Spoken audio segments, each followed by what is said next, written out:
done, including if you haven't done anything. That is absolutely okay. You took a minute to say, hey, I might be interested in what's going on. And maybe you're here because you're concerned just at the state of partisanship in this country, which is a huge issue, which is why we got started. And we've been in search for solutions and trying to sort of be adults and think about what's going on here, what's causing people to act the way that they're acting.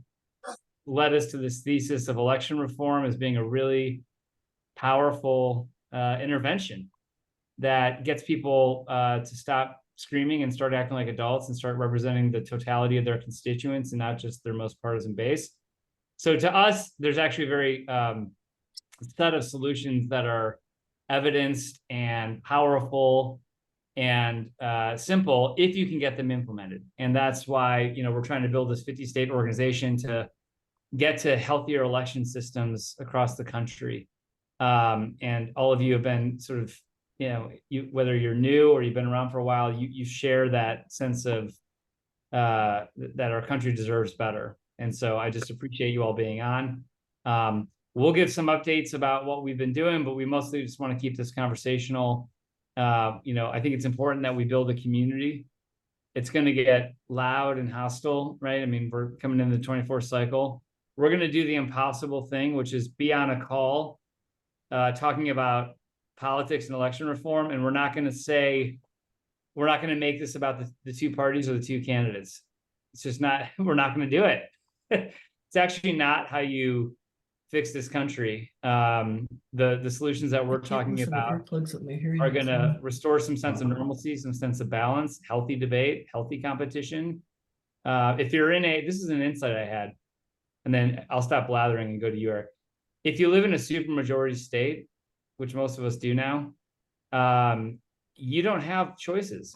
You've already been deprived of competition. So like healthy looks like a return to states not being supermajority, one party or the other, because that certainly doesn't help voters. It does help the power that's in the supermajority, but it does nothing for voters or for citizens or for policymaking. So we're here because we think that things can be better, and we're the people to do it.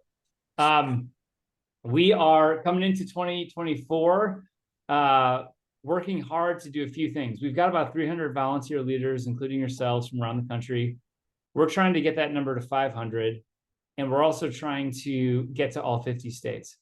I would love for our organization to be a reflection of the United States, demographically, from a gender perspective, which we got to do some work there, from a race diversity perspective, which we have to do some work there, from an ideological diversity perspective, which, by the way, the country looks much more like a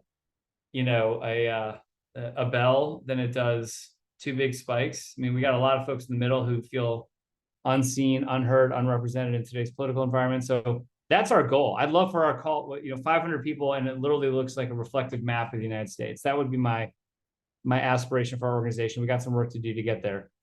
But that's a big focus of ours, is being in all 50 states and having folks on the ground and representing the country. Another big goal of ours is to support some very specific campaigns happening in and around the country.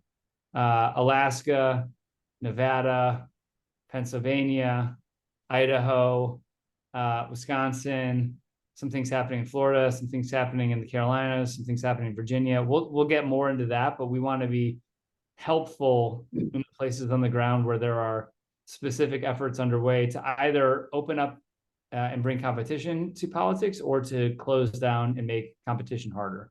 So some offensive opportunities and some defensive opportunities that are going to be happening at the same time. And that's mostly going to be leveraging you all. Eric and I, we're a small team, 3-person team, 4-person team, but we need you all to help create the impact that's happening around the country. So those are two big things I'll say, two big obvious things that we're trying to grow the team. We're trying to create better representation across the team, and we're trying to be in all 50 states. And then we've got to be really helpful and outsized in our efforts in specific places where there are literally things happening in the next several months that will determine the future of representation in those states for decades. And it's not just the people in those states that'll be implicated, it'll be the rest of us as well, because to the extent that the Senate looks like a house divided, that hurts all of us. And so we've got to do things that help us move beyond that. So that's my entering salvo. I did publish a piece last week in the Bush Institute's Catalyst journal about how to fix our elections. And it was, I'll share that in the chat. Love for you to take a Looks look, good. give me feedback. Thank you. Thank you. And we are really trying to push and make this conversation mainstream. So we'll keep doing things like that. But without further ado, Eric Brauner, let me kick it over to you for opening comments here. Thanks, TC. Thank you everyone for being here. I'm looking around the screen. It's for me so heartwarming and encouraging to see so many servant leaders from all over the country, all over the political spectrum, joining together for the right mission at the right time. As you all know, we are truly building this mission together. So one of the great joys for me is almost every day I'm talking to at least one or two veterans from somewhere around the country in the goal of trying to get to 500 leaders in 50 states. And we will go around the horn here. Ted, I see your hand up, but I just want to welcome our first leader from New Mexico, who I had the great privilege of meeting for the first time earlier today, Claudia Reisner. And she's a retired Navy captain. She's lived and served all over the world, came back to New Mexico after she retired, ran for office. She's the chair of the Democrats Veterans and Families Caucus in New Mexico. Claudia, we normally do this for folks who are joining us for the first time. If you'll raise your hand, and then we'll call on you to introduce yourself and just tell us why you're joining this mission. And I thought I'd kick it off with Claudia, if that's okay. Great. Thanks for the welcome. I appreciate it. Nice to get to know some of you. Why I'm interested. I've been a Republican. I've been a Democrat. I voted for those candidates and opposite candidates. I basically don't like our two-party system. I think it stinks. I don't think it serves us. And I think a lot of people would like to vote for whoever the hell they want to vote for based on their issues and their ability to govern and lead. And I don't like the money in our system, but I especially don't like the two-party system. I ran as a Democrat in a very Republican area and didn't win, but so many people said I would have been a much better state senator. And the clown that we have in there now doesn't show up and just votes no. He's the party of opposition. And I'm not pro or for either party. It's just, I don't like it. People vote along party lines. They don't get informed. I think it perpetuates a voting population that tends to be a little ignorant because they don't feel enfranchised. So I think that veteran status in the US right now is kind of at a high. We've got a lot of credibility. We've done what most of the population has not done, and we continue to serve. So I think our voices are loud and powerful and effective. And I think that's what's needed to change the paradigm here. So I was impressed speaking with Eric and looking at some of the links he sent me. I like what he and Todd and the rest of the crew are doing. So real happy to be on board. Thank you. Thank you so much, Claudia. So as of today, we are in 48 states, a little over 300 volunteer leaders. So only 2 states to go. We've been working hard to find someone in North Dakota and West Virginia. If you know any veterans in North Dakota or West Virginia, I will personally send you a thank you care package if you are able to onboard someone from North Dakota or West Virginia. And it might be some of the world's greatest magic soap, which is a topic for another time. So other folks who are new to the call, I see some hands up. Ted St. John, if you want to say hello from Louisiana, sir. Yeah, thank you, Eric. Hi, everybody. I'm from in Abbeville, Louisiana, just south of Lafayette, and I'm one of the leaders for VAB in Louisiana.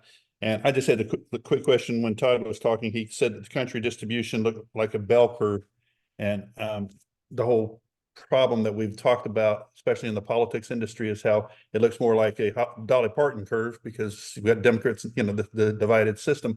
What exactly did he mean by the bell curve? What distribution are we talking about? Well, yeah, I would say around political identity, if you look at most folks in this country, 61% of young people, they are not registered with the two-party system. And they are something other. In fact, I don't really like the linear analogy because that sort of focuses towards the middle, but I'll say this, it's not that we are a country divided neatly into ideological camps. It's much more that we actually don't have a sense of the ideological distribution of this country because partisan participation increasingly is low, and increasingly folks, including 51% of veterans, don't want to join either party. So we don't actually know where they sit. Like just mathematically speaking, I want folks to not hear this as a partisan message because it will sound partisan. It is not. Mathematically, the conversation was how Trump won Iowa. There are 3.7 million people that live in Iowa. There are 780,000 registered Republicans. Trump got 52,000 votes. So numerically speaking, it's a small number, but the narrative as it's explained is like Trump dominated Iowa. So really what we're talking about is like just a disconnect between narratives that get created about where the country is ideologically and numerically, like just the math on how many people are actually showing up and choosing our elected officials, right? So I think I don't know if it's a bell curve or it's bipartisan. It's probably a three-dimensional matrix that looks nothing like we currently understand our politics. I think the bigger point is we never know because all that we ever get fed is a version of a Republican and a version of a Democrat on a ballot in a supermajority gerrymandered district that 87% of which are predetermined who's already going to win that race. So we are actually in a vast information vacuum about the ideological belief system of this country. Which is, I think, what we're trying to solve through election reform. That's at least how I think about it, Ted, but I appreciate your question. Okay. Well, I was hoping it was going to be that we have more independents that are filling up the middle, because like I said, in the politics industry, that was a big point, that the more divided we get, the less we have in the center. And I thought that we had about 50 or 60% of Americans now as independents. And I've read one place that there's more independents than there are the other two combined. And then I've heard on TV that there's only 40%. So I really don't know what the true number is.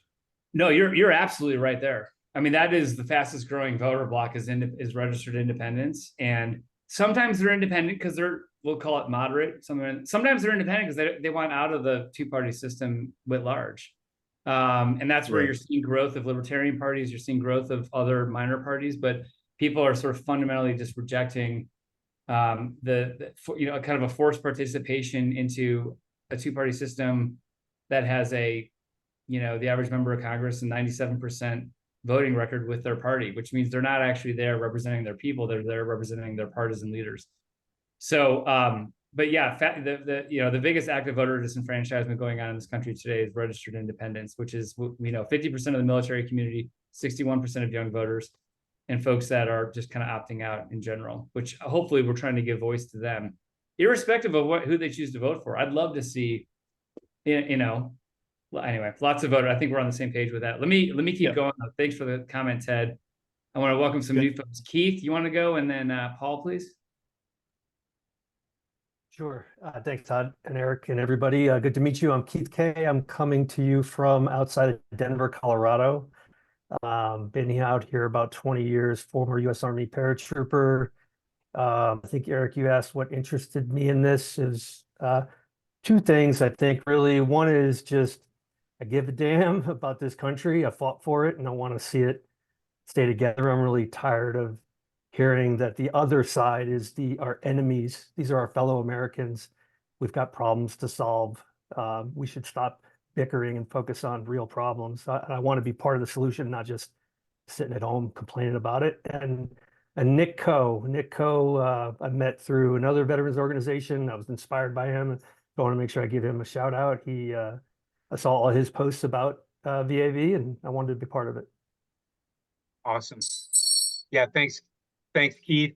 Nick Coe has been one of our top recruiters for Veterans for All Voters out of Virginia, Charlottesville area, doing great work. I want to give a quick shout out to Paul before you introduce yourself. I hosted a happy hour at the Student Veterans of America National Conference at the Opryland Hotel. If it had just been me inviting my friends, I think maybe 5 people would have shown up. But Paul Woolard invited his network from Nashville, and they showed up in mass, and it was really a much better, much stronger event. Paul was there, Shannon, a few others. So thank you so much again for that, Paul, and we'd love to hear why you're joining us.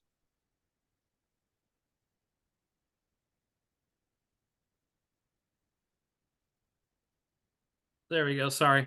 Well, free drinks will always bring a crowd to Nashville. So, but thank you for the kind words. I'm a civilian, but I have deep connections on either side of me who wore the uniform. And as I say, I have debts that I cannot repay on either side of me for those that did serve our country. My education was funded by VA and Social Security benefits from my late father's service. And so I've gotten involved in one way by becoming a partner in a venture capital firm that invests in veteran-led businesses. And that's, I think, how Eric and I kind of stumbled across each other, was kind of through that activity. I live in Nashville. I've been here for 5 years. I left Illinois, which is a politically bankrupt state in all facets of that word. And I thought I was coming to the Mecca of Nashville, and Nashville is a great place. But Tennessee is quickly following suit and becoming quite politically bankrupt as well. And so after being a bit apathetic the last couple of years, I decided that 2024 was going to be the time for me to wake up and get involved. That's awesome. Yeah, thank you so much, Paul. Really enjoyed meeting you in person in Nashville. I see Alex Littell has his hand up, and real quick, Alex is our new chief of staff. He's an Army veteran. He's hit the ground running with us. He's going to be going up to Alaska in about a little over 2 weeks. But Alex, yeah, I'd love for you to introduce yourself to some of our volunteers and let them know a little bit more about you and what excites you about Veterans for All Voters. Yeah, absolutely. Thanks, Eric. So again, my name is Alex Littell. I just recently graduated from University of Chicago in some grad degree programs, which is how I got linked up with Todd and then Eric after that. I am a Army veteran. I was an infantry officer. I spent time with 4th Infantry Division, deployed to Afghanistan, then with the 75th Ranger Regiment, and again deployed, and then ended my time in the Old Guard, which is a very unique Army experience.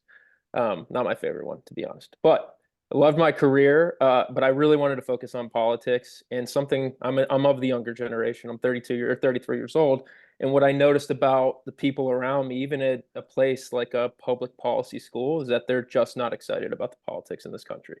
They don't have options that they want. They don't understand how these are the options that are presented in front of us. And doing some more research and talking with the incredible team at Veterans for All Voters, Todd, Eric, and Jamerson, I came to understand that a lot of that is predictated for us. It's structural. It's the way the primary systems are run. We just don't have options.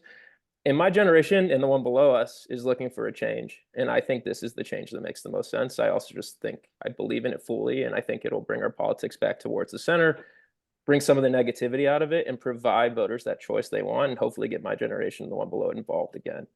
And these are the reforms that are going to do it. And so I'm really happy to join the team and be part of an organization like this and be able to be in a room of veterans. It's a rarity nowadays. It's great to be here.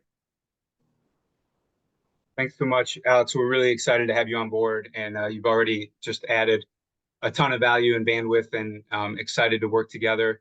For those who are just joining us, it looks like we're up to about 55 people participating. Anyone, if this is your first call, don't be bashful. Raise your hand either physically or virtually, and we'll call on you kind of while you're joining the mission. I see lots of folks listening in, maybe not on camera, but it's great to have you here. A couple upcoming events I wanted to highlight. Next week, Tuesday, I'll be in DC. And on Tuesday night, I'll be hosting a happy hour in support of the Make All Votes Count DC ballot campaign. This is a ballot campaign for semi-open primaries and ranked choice voting in both the primary and the general, led by our fearless leader, Lisa Rice. She's the lead petitioner for the campaign, a lifelong independent. She's a military spouse, comes from a military family. But if anyone's in the DC area next week, Tuesday night, please RSVP, invite friends, because it's going to be a really inspiring time. It'll be us and Make All Votes Count DC and a bunch of national reformers and pro-democracy organizations are actually going to be at the same bar, a part of the National Democracy Communications Collaborative. So I'll hand it over here now to Jason Smith in Georgia. Jason, good to see you, brother. And what do you have to say? I think this is technically my first call to a VAV conversation because I was coming on some VPI conversations previously. But haven't been away for so long. I'm Jason Smith, Atlanta, Georgia, veteran community leader here in Atlanta, and doing work as an entrepreneur and former Air Force officer. And again, just had some of the same passions for these topics for a long time. And so when I ran into you and heard about what Todd was doing back then, I wanted to be active in my state because, again, I am politically inactive, and I realize that's something that I need to start to do to be able to get the kind of influence that a lot of the challenges that veterans are facing need to happen, that there's nothing that's going to happen without that political influence. So I need to participate in the process. And I realized that I had been separated from that process because I felt as many of the people you talked about. I didn't feel as though this two-party system had my best interests at heart and that I had any way to influence it. So now that there's a coalition of such good individuals as you moving forward, I want to do what I can as a local community organizer to help in some ways, in whatever capacity that is. And I'm welcome to speak to anyone on this team about how I can help with what you're doing. Awesome. Awesome. Thanks, Jason. Love that you're here, man. Well, this is great. If other folks want to introduce themselves, feel free, or also go to the chat. We are definitely a community. You know, it's interesting. If you don't know where to go to, you know, like we got to kind of create a home for people that are wondering, like, how do I show up and contribute to what I know is a political problem that requires a political solution, but do it in a way that doesn't feel partisan, which is hard. But that is ultimately what we're trying to do, is I think create a home for folks to say, you can come over here and we're going to respect each other, actually talk smart, hopefully, think hard about the issues, assume good intent of everybody, and do this work in service of our fellow Americans, particularly the younger ones coming up who don't see themselves represented. And it's not just that they're not choosing to affiliate, they're not choosing to engage. And that is a really scary trend, that they question whether democracy is in fact a valid form of government, because they're not seeing it yield results, and it just feels like a lot of noise. So definitely have urgent work to do, which is why we're glad that all of you are here. Eric, do we want to get into some state updates? I know you shared the events page. Look at that, because there's a couple other events. There's an event in DC. Eric and I will be in Denver for the National Association of Nonpartisan Reformers. We'll do an event there as well, a public event with our partners at Unite America. What else do we have coming down the pike, Eric? Yeah, and then our board president, Yinka Falati, who's located here in St. Louis. He's a great Army veteran I just had lunch with. Yinka's going to be speaking on a panel at South by Southwest in Austin on Saturday, March 9th. But hopefully in Denver on February 13th, we'll get to meet Keith. I'll get to meet you in person. Radar, we'll get to reconnect. And I'm trying to see if there's anyone else from the Denver area. But yeah, lots of hopefully we can meet up in person in Denver and other places. So, and then Todd, to your point, let's go through the states. There's a lot happening, and I'd love to hit the states that we're aware of where there's a lot of action. But then if you all have updates from your states, please feel free to raise your hand. I see Doug has his hand up. Hopefully he'll give us an update on Nevada. Doug, what's the latest and greatest from the Silver State? Well, before I get into that, I just wanted to comment on something Alex said, and Todd, you just weighed in on a little bit too. Looking at the pictures that I see here, there are a lot of us older folks here. And one of the things we are hearing so much from the younger voters, and younger voters are, at least in Nevada, are well over 50% do not belong to either of the major parties. When talking to younger voters, we have found the most important thing, especially coming, if you're from the baby boomer generation like I am, is to listen. They do not how we speak from an older perspective is not what they want to hear, is not how they envision the process. We need to listen.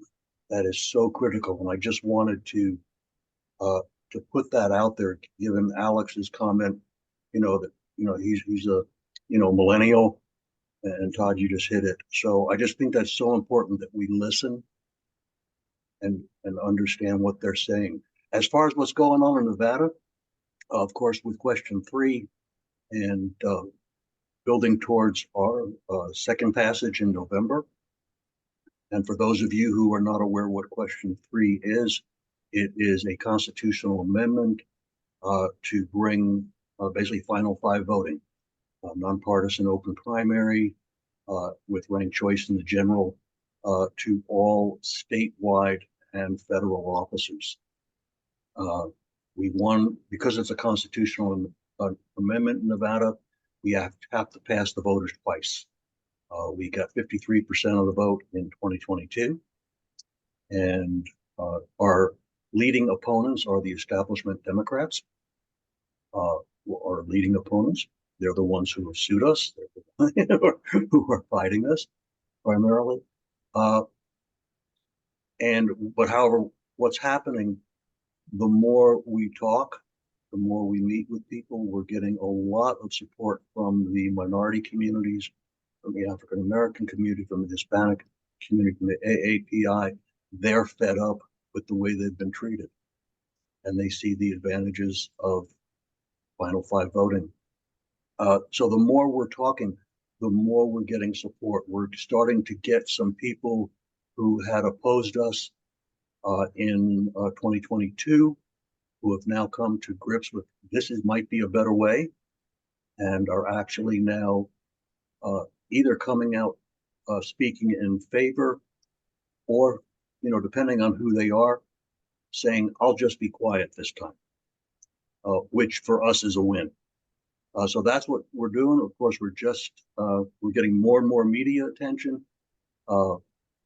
And Nikia mentioned in her chat, both Sandra Cosgrove and Cesar Marquez. Sandra has been leading this. I've known Sandra since 2014. And Cesar is great. Cesar is with the Forward Party. We got Kimmy Cole also with the Forward Party, a former Democratic leader here in the rural counties. So we're just getting more and more excitement about the initiative. We're getting the Republican organization, NRPI, of course, Nevada Policy Research, has been spouting, some talking points which are not getting any attention whatsoever. Their events are drawing very few people. So we're just excited. We're looking forward to, another, 9 months of activity, and looking forward to getting this passed in November. That's where we are. That's awesome, Doug. Thanks for the update. And I saw Nikia had said that she took action earlier and recorded a video. There's some video crews out throughout the state of Nevada recording testimonials of independent voters, nonpartisan voters, the largest voting bloc in Nevada, and they can't vote in their own taxpayer-funded primary elections. So thanks to Doug and Sandra, Nikia, Michael Spielman, I see you on the call. Thanks for all of you for signing up and pushing this mission forward. Just adding one thing to that, if I can, because you said, yes, nonpartisan is what we call independent, is the largest voting bloc. But what's even more interesting, we have 63 state legislative districts, 42 in the Assembly, 21 in the Senate. In over 70% of the districts, the share of voters who do not belong to either major party is the largest block in over 70% of the legislative districts. So we're ripe. Yeah. All right. Thanks for the update from Nevada. We'll go next to my home state of Wisconsin, where Kevin Miller is getting ready to testify. Can I just add one thing real quick, Eric? Oh, yeah, sure. Go ahead, Nikia. I thought was really interesting, talk about, the need for reform and things like that. But in Nevada, we have like the primary and the caucus. And it's just so underhanded to me how they went about that whole thing. I got in the mail, you know, all the, you know, the stuff, and it's like, wait, this is for the primary. There's no mention anywhere. I got nothing about the caucus. I had to like do research to look it up. And I even went like, there was a big tent set up by Home Depot yesterday that I drove by. I walked in and it's like, so what's this for? Oh, this is the primary. Well, what about the caucus? So they're so underplaying the caucus versus the primary. And of course, there's the fractionalization of, you know, who chose to be the primary versus the caucus. And they really, it's so shady. That's all I have to say. Yeah, and the presidential primaries are kind of their own separate animal, but the one statistic I quote often, it's at least 28 million Americans. It's probably going to be over 30 million Americans will not be allowed to participate in the presidential preference primary because they live in closed primary states, or a state where one party or the other has decided to have a caucus. Sorry, you're not allowed to participate, even though your taxpayer dollars help pay for this. So it's a huge problem. Kevin, what's the latest and greatest from Wisconsin, where they're trying to ban ranked choice voting? Yes, they are. We got word yesterday. So just quick review. December, we had testimony in front of the Senate Elections Committee on a bill to implement Final Five and open primaries for congressional elections in Wisconsin. 3 weeks ago, tomorrow, we testified in front of the Assembly Committee on the same bill. Over 5 hours of testimony. It was actually fantastic. It was inspirational. And we got word yesterday that tomorrow there will be a hearing on a constitutional amendment to the Wisconsin Constitution to ban any form of ranked choice voting and to essentially ban open primaries. Not allow more than one candidate of a party on the general election ballot. So we are mobilizing quickly. Mark Fost, who's also on the call, and I will be testifying tomorrow.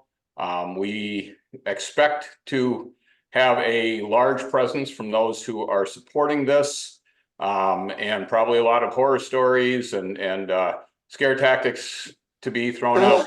But we're going to go in and try to argue that this is essentially the exact opposite way to go.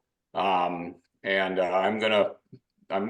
plan is to pull the moral courage card and say, you know, we know you're under political pressure to do this, but do the right thing, take the risk, and ignore this. And when the opportunity comes along, support Final Five voting. So we'll see how that goes. Yeah, thanks for the update, Kevin, and thanks for stepping up again to the plate, the testifying plate for the third time. Mike Cantwell in Virginia, hot off of the Democracy Days, lobbying, advocating at the state capitol in Richmond. Hey, thanks everybody. Super energizing event in Richmond last week. 130 people representing many democracy reform organizations participating in Democracy Day in Richmond.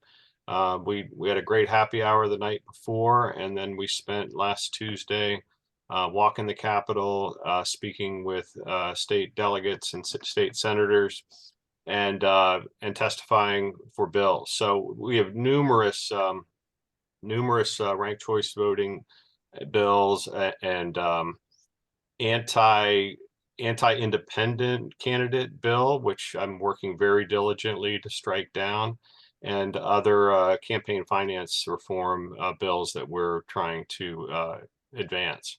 Super exciting. If anybody has an opportunity to go to their state capitol, get involved in one of these events, there is nothing better than to just be on the tip of the spear, influencing legislatures. It is possible. Everyone is, no one is immune to political pressure. And when you have 130 people there, there's a lot of noise going on. So I highly encourage everybody to do that. At 4 o'clock, I'm testifying in opposition of three anti-independent candidate bills. So hopefully we won't run over. I'll be running over there to do that. Thanks. Thanks, Mike. I know you've been working overtime in Virginia, so thanks for helping lead the charge there. We'll go back to Ted in Louisiana. Yeah, I just wanted to give you an update on the op-ed that we sent to our, I think it was the Acadiana Times. I never did get back. I got an acknowledgement that they received it, but I don't think they ever published it. We did have, I was informed by Todd and Eric that something was going on in my state that I'm admit I'm not as savvy at all this stuff as you guys are. So they told me that they were about to vote against open primary voting. And so they got a whole bunch of stuff going on in their end of drafted a nice letter, an op-ed for me, sent it to me, let me read it through, signed it and sent it off to be published as an op-ed. And then a letter to a bunch of legislators here. Same thing. I was easy. I could just forward it on with my signature after proofing it and making a few minor changes. Unfortunately, the bill passed in the House and then it was moved on to the Senate. And again, I was out of town, so I couldn't testify at Senate, but this is all pretty exciting. And I really appreciate all the, leading from the front that you guys are doing. I'm looking forward to do more of that. And thanks to Mike for the advice. I would like to know more about how to get involved and go to those, the meetings that you're talking about. So I'd like to get some more information on that. Awesome. Ted, I just want to jump in and say thank you for answering the call. I mean, that was critically important. And Dylan, I see you as well, and others in Louisiana.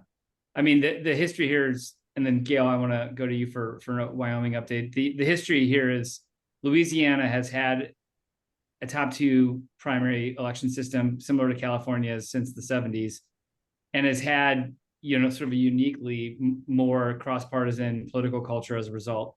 New governor came in and just like steamrolled into the state legislature and said, I want to close primaries and basically, get rid of ranked choice voting, all that stuff. So we were on our heels. This is why having people in all 50 states is critical, because this flared up in Louisiana and it was just like, us trying to get on the phone, figure out who do we know, who are our friends, how do we respond to this really brazen attempt. And the challenging thing is voters won't understand it, but it's like, it is a action that will disenfranchise overnight hundreds of thousands of voters in Louisiana, including military veterans. And so even as we are planning for opportunities in places like Alaska or Nevada or Virginia, we have to be ready for these kind of defensive reactions where, because it's going to happen more and more often. A firebrand politician will come in with an agenda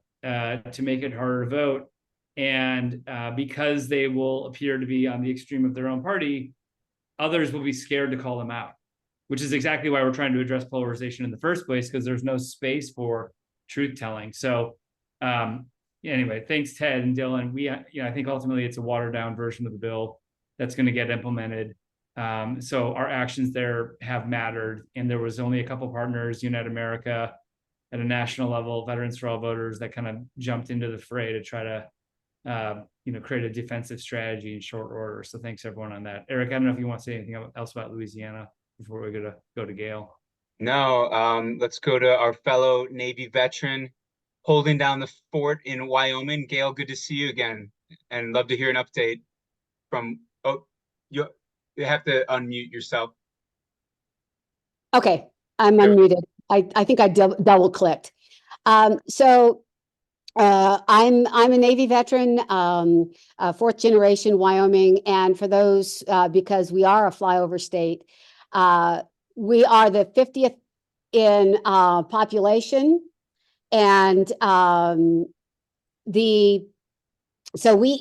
entire state is only like 650,000 people. And again, we are the reddest of all states.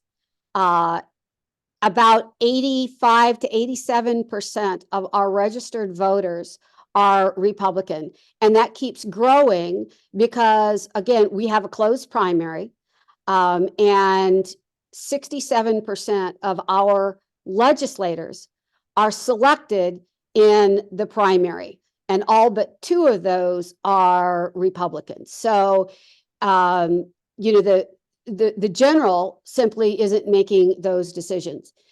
I appreciated the comment about having some gung-ho partisan politician come in, because our Secretary of State, Chuck Gray, rode in on the wave of people all in for Trump and against Liz Cheney, and he has done more in a year to decrease or put additional barriers up to voting participation. I drove down to Cheyenne on Friday talking about a rule that he was putting into place that would make it more difficult for people, because they have to prove that they live where they say they live. And unfortunately, our driver's license, which is the primary ID for voter ID, which he was the lead to have that put into place, does not require a residential address. So we have an unknown number of people who have a PO address. And so seniors are overwhelmingly the most participants, and a lot of them don't even have driver's license or valid driver's license. And if they go into a nursing home, so you can see what happens. And it's another one where disenfranchisement is a feature, not a bug. We don't see much opportunity, much runway for ranked choice voting, but we do believe, for all the reasons that people have spoken here, that there will be a significant interest in open primaries. Again, as a closed primary, 100% of the state is paying for these closed primaries, and our Republican Party is, and I happen to be one of them, but not in leadership, is working very diligently in having their loud voices go, which is completely at odds with what I know about the values of the Wyoming people. So another barrier that we run into is we are also the most difficult state that allows ballot initiatives. We have the highest bar to achieve. So myself and the coalition of people I work with who are concerned about voter participation from anybody and everybody are right now working to get more legislators in who are concerned about the state of Wyoming and less about their ideology. And right now we're on the brink. If we can turn over and get more people who put Wyoming and Wyoming people first, we might be able to get through the legislature a ballot referendum that allows the voters to say whether they want an open primary or not. So that's kind of where we're working. And then the final thing, because I talk way too much, is that I have an opportunity to get some grant funds to increase veteran voter participation. So if there is anyone out there that has an initiative they're working on, I have a 501c3 called Why Vote, WY as in Why Vote, as well as Wyoming Vote, that is an outreach to have people be more informed voters and to have more people vote. If you've got something that's worked for you, how do you reach the veterans? How do you get them involved? What's worked for you? I would love to hear from you. And that's it from, the world needs more cowboys. Thank you, Gail. That was a great update. And if y'all, start poking around in the rise of supermajority legislatures, increasingly the data on this is really stark in both blue states and red states, that states that start out with small majorities, gerrymander and rig the system to then extrapolate those into supermajorities, which is why we have very few states that are now not supermajority, one party or the other, which is, it's again, just a really alarming trend. And the way in which Republicans disenfranchise voters looks different than Democrats, but both parties are absolutely. So, okay, let's go to Albie for an update from Michigan, and then Ray, over to you in Arizona. And then if he's still on the call, I want to pick on Todd Achilles in Idaho, and we'll go from there. Albie. Hey, you guys. So I'll be super quick. Here in Michigan, we've got a few cities who have opted into ranked choice voting style voting. I don't see us adding any more cities in the next couple of months to implement that. With that being said, I do question how us as an organization, there has been a lot of talk about the No Labels Party. And what are we doing to either set ourselves up to collaborate, or are we going to be distancing ourselves from them? Because I think it's a very interesting thing. I actually just got an alert that Joe Manchin may be considering running under that party label. So yeah, what are we thinking? And what can we do to as an organization? So Thanks, Albie. I'll answer their question this way, which is, I think I'm watching it because it's interesting, and the Forward Party, and there's other adjacent efforts that are out there. I'll go back and say this: at the end of the day, we want to be a nonpartisan organization, which means that we're not going to support candidates or the Forward Party, even though a lot of them are quick to support us. Our answer is like, thank you, and unfortunately, we won't be reciprocating the love because it's important, and we need allies and friends within the Republican and Democratic parties. We need allies and friends beyond those parties. And so it's interesting. That's it. I mean, I think what will be interesting is watching how the parties respond, particularly the Democratic Party, to an attempt at creating a third party candidacy. I think there's all kinds of legal hurdles that they're going to face. We're watching that play out in real time. So I think it will animate animosity. And the question is, where do people channel that animosity? We're operating, this is the last thing I'll say, it's sort of like a non-answer, frankly, to your question, Albie, but we're operating from a place of believing that part of the mental hijacking that's going on in this country is to keep us focused on the presidential race and on the two-party horse race. It's its own form of, I say gaslighting, maybe that's too strong, but it's its own form of, hey, don't pay attention to what could actually get us out of that conversation. Stay in the conversation by continuing to focus on that. And so we actually, all that to say, I'm going to try to avoid talking about the presidential race because I think it's immaterial to the broader question of how the United States Congress is going to function or not function in the decade ahead. And so I think it'll be interesting to watch. There's going to be so many other developments. Part of our challenge is going to be getting people to think about how do you ensure that your state gets well represented in the United States Senate. And has nothing to do with the cable news story of the night. That's like the one thing I can promise you, cable news will not be covering, nor will either of the major political parties. So that is in some ways what we're up against, but we could go longer on that one, but it is a question that's going to continue to be relevant for sure. Ray, over to you. Hey, thanks, Todd. So just an update from Arizona since the last time we talked. Make Elections Fair, which is our open primaries ballot initiative, held multiple training sessions for signature gatherers, and that signature gathering effort is now in full swing. I have not seen a report yet in terms of number of signatures gathered. I'm expecting to hear something on that at the end of the month.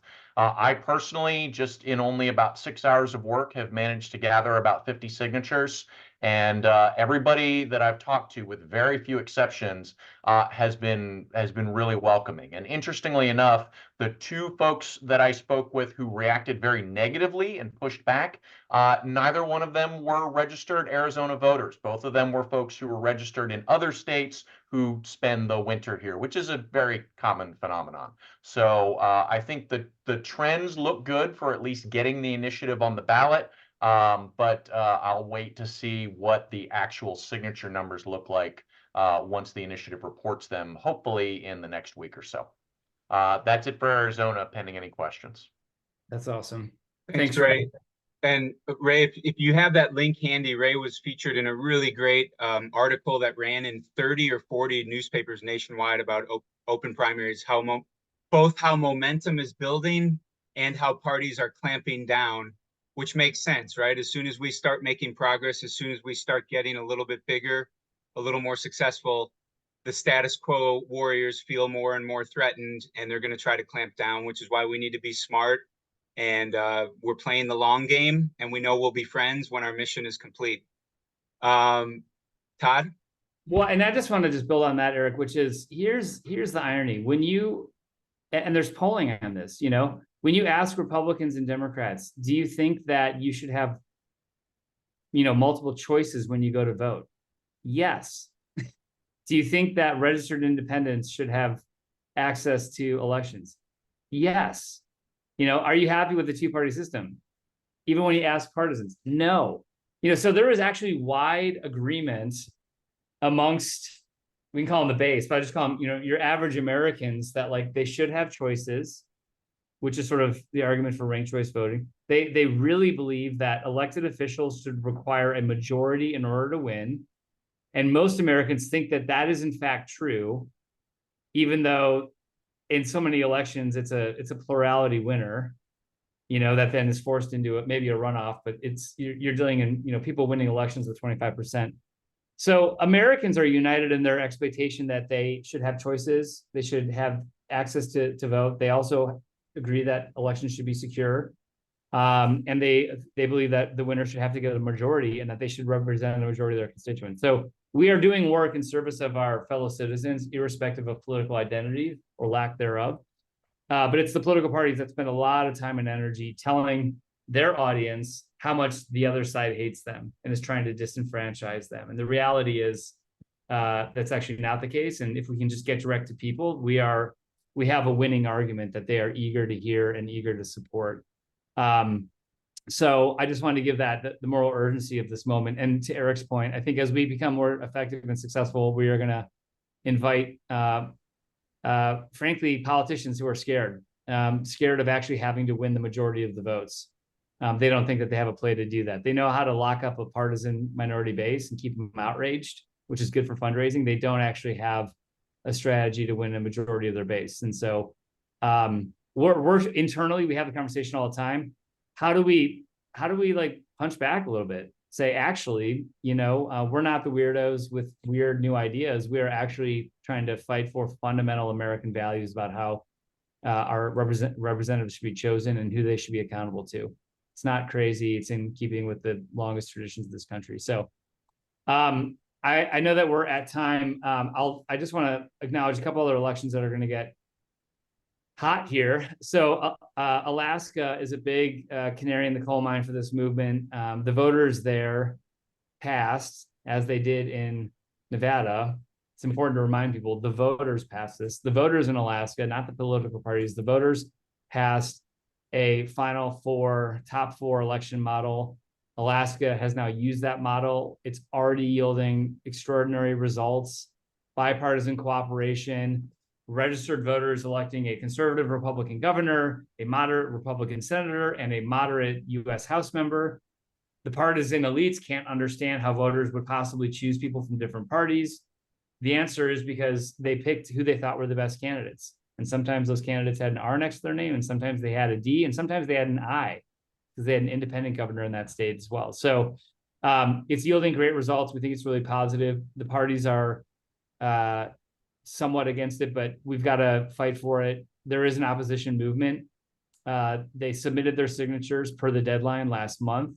There's now a 90-day review period that the state of Alaska undertakes. And then our friends, Alaskans for Better Elections, will be challenging the signatures and ensuring the legality of that, which is a long way of saying there's process stuff going on. We don't know whether or not the repeal is going to make it on the ballot.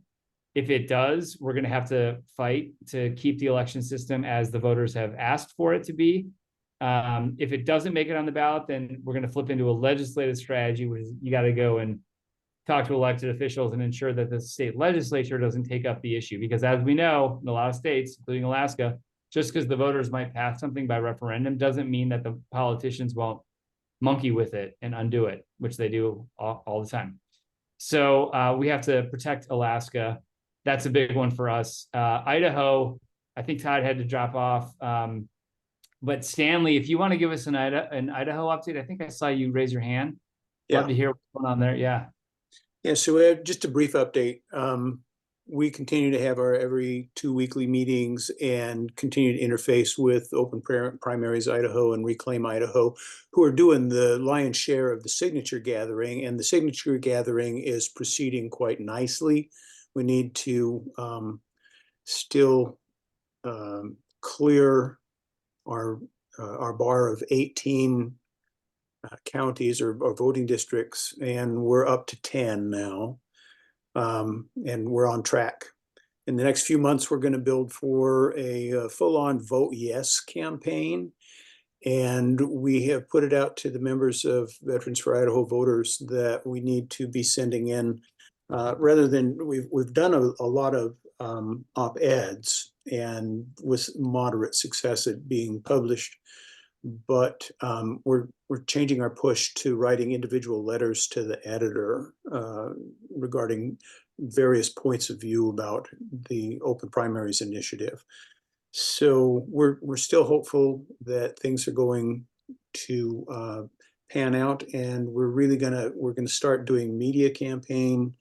We've got a media director who's pretty red hot, and she's working hard on that. And so we're shifting into high gear. Awesome. That's great. Yes. Stanley. It's super inspiring to watch the team in Idaho, cross-partisan coalition of citizens and some retired folks, some heavyweights saying, hey, you know, elections belong to voters. And again, these are winning arguments. And so the thing I want to say in closing, and then Eric, I'll give you the final word, but the thing I want to say is, you know, it's going to be so depressing. It already is, watching the election coverage, watching everyone fixate back on the presidential, the rematch that no one wants, you know, yada, yada, yada. So that's all bad. Here's the opportunity, ample opportunity to engage our fellow citizens in the question of whether or not they think these election systems are working for them. And if they don't think they are, what a great opportunity to engage them in joining us at Veterans for All Voters, or Unite America, or Open Primaries, or Ranked Choice Voting, or Reclaim Idaho, or any of the state-based organizations, Fair Vote Illinois, others that are on the ground advocating for better movements or better elections. And I'll just remind us of this historical fact that, like, you know, every 70 years, 90 years in this country, we get stuck. Power encroaches, it builds scaffolding to protect itself. You know, robber barons did it, others have done it. It's politicians do it. It's like clockwork.